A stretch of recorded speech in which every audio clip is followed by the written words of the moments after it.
বসুন। ওনাদেরকে তো ঠিক চিনতে পারলাম না। ইনার আমার আব্বা মা। এই রাস্তা দিয়ে যাচ্ছিলাম, তোমার আব্বার কথা বলতে আব্বা মা দেখতে চাইলো, তাই নিয়ে চলে আসলাম। খুব ভালো করেছেন, আসুন ঘরে এসে বসুন। তোমাকে খুব চেনা চেনা লাগছে। তোমার নাম কি সেলিম? হ্যাঁ। আরে আমাকে চিনতে পারছিস না? আমি সোহেল রে। মনে আছে একসঙ্গে ব্যাঙ্গালোরে কাজ করতাম, তুই আমাকে বেয়াই বলে ডাকতি। হ্যাঁ মনে পড়েছে। ভালো আছিস ভাই? হ্যাঁ আমি ভালো আছি। তাহলে এটা তোর মেয়ে? হ্যাঁ। এই দেখ, এটা আমার ছেলে। তোর ছেলেকে আমি ভালো করেই চিনি। সেদিন রাতে যদি ও না থাকতো না, তাহলে যে আমার কি হতো। আমার ছেলে ওরকমই, কারোর দুঃখ কষ্ট সহ্য করতে পারে না। আপনারা বসুন, আমি চা পানির ব্যবস্থা করি। হ্যালো। হ্যাঁ বলো। বলতেও কেমন লাগছে? তোমার কাছে কিছু টাকা হবে? বাড়িতে আত্মীয় এসেছে, একটা টাকাও নেই। হ্যাঁ আমি এক্ষুনি টাকা পাঠাচ্ছি। বলছি সেলিম, তুইও আমাকে বেয়াই বলে ডাকতে, আমিও তোকে বেয়াই বলে ডাকতাম। তোর মেয়েকে আমার খুব পছন্দ হয়েছে। যদি তোর কোনো আপত্তি না থাকে, তোর মেয়েকে আমার বাড়ির বৌমা বানাতে চাই। আরে আপত্তি কেন হবে রে? আমার মেয়ে যে তোর বাড়ির বউ হবে, সেটা তো আমার মেয়ের সৌভাগ্য। মেয়েটাকে নিয়ে খুব দুশ্চিন্তায় ছিলাম রে।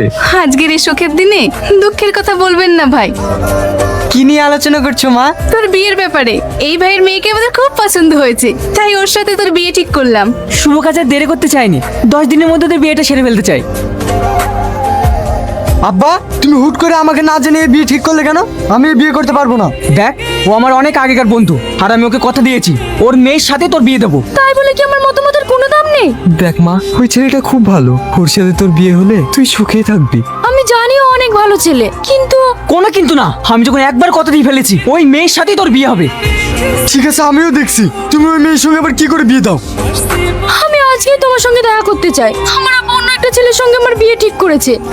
আমারও তো সেই একই কেস। আমার আব্বাও তো তার বন্ধুর মেয়ের সঙ্গে আমার বিয়ে ঠিক করেছে। তাহলে এখন কি হবে? চলো আজকে আমার রেজিস্ট্রি বিয়েটা করে ফেলি, তাহলে তো আমাদের আর অন্য জায়গায় বিয়ে দিতে পারছি না। কিন্তু কোনো কিন্তু না, আমি বহরমপুর রেজিস্ট্রি অফিসের সামনে দাঁড়িয়ে থাকবো, তুমি বিকাল 4টের সময় চলে আসবো। ঠিক আছে। কি ব্যাপার, ওই ছেলেটা এখানে কেন?